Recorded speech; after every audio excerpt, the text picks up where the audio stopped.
సంతాప సభ అంటేనే జీర్ణం కావడం లేదు.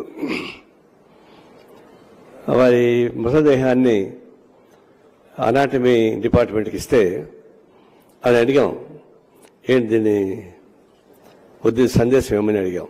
అని చెప్పింది 250 మంది డాక్టర్లకి ట్రైనింగ్ అవ్వడానికి ఆయన మృతదేహం ఉపయోగపడుతుంది. ఆ 250 మంది డాక్టర్లు కొన్ని వేల మంది, లక్షల మందిని పోషించడానికి, సహాయం చేయడానికి సేవ చేస్తారు. కాబట్టి ఆయన సర్వీసు నిరంతరం కొనసాగుతూనే ఉంటుంది. కాబట్టి ఆయన మరణించాడనేటువంటి సంతాపం కన్నా ఆయన బతుకున్నంతకాలం విరోచితంగా పోరాటం సాగించాడు. రాజకీయంగా, ఆర్థికంగా, సాంఘిక అన్ని విషయాల్లో పోరాటం సాగించాడు. మళ్ళీ మనం చెప్పక్కల రామకృష్ణ చెప్పాడు ఆయన గురించి. అయితే ఎంత పోరాటం సాగించాడో ఆయన శరీరంతో కూడా అంతే పోరాటం సాగించాడు. నిత్యం ఆయన బాధ చూస్తే బయట ఎంత పోరాటాలు సాగించి నిలబడ్డాడో ఆయన చివరికి ఆయన సొంత శరీరంతో కూడా పోరాటం సాగించేసే పరిస్థితి ఏర్పడిపోయింది. అయితే సమాజంలో సక్సెస్ అయ్యాడు, ఆయన శరీరంతో పోరాటం ఫెయిల్ అయిపోయాడు, మన ముందు లేకుండా పోయాడు.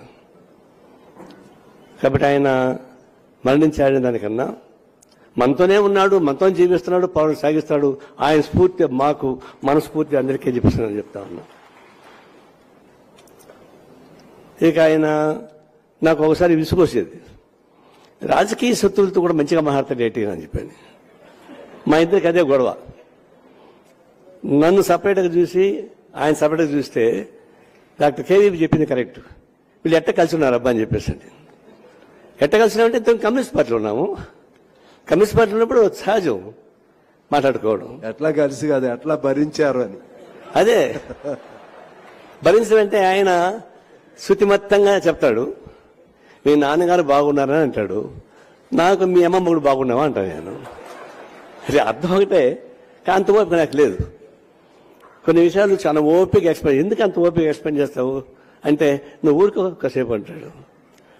అక్కడ మాకు ఘర్షణే.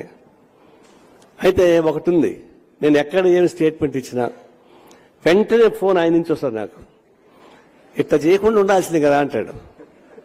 నాకేమో స్పాంటేనియస్గా నా నాలుక, నోరు, చెయ్యి ఊరుకోదు. ఆయన చాలా ఓపిక పెట్టుకుంటాడు.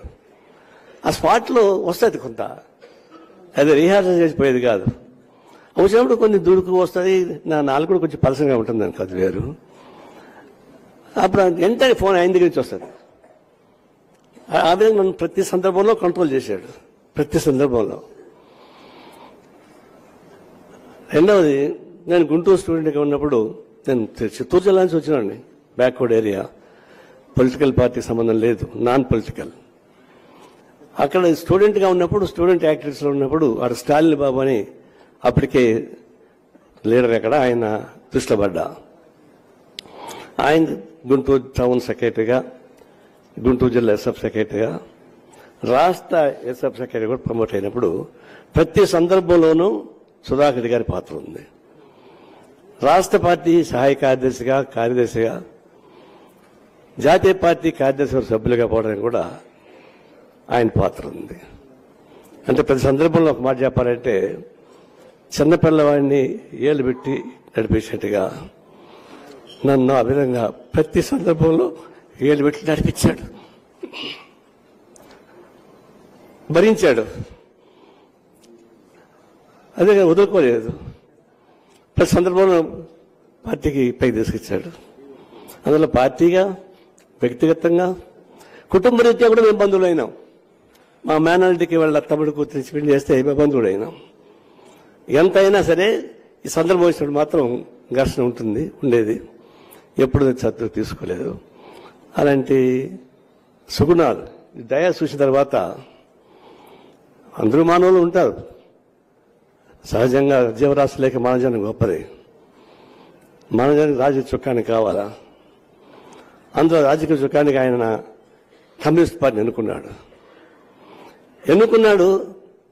చేరడం సులభమే, కానీ కొనసాగడం చాలా కష్టం. అందుకే అసలు చివరి ఊపిరి వరకు కమ్యూనిస్ట్ పార్టీ జెండాకైనా నిలబడ్డాడు. ఆ లగ్నాన్ని సాగించాడు. అందుకే ఆయన చూస్తే సంపూర్ణత్వం అందరం చెప్పలేము.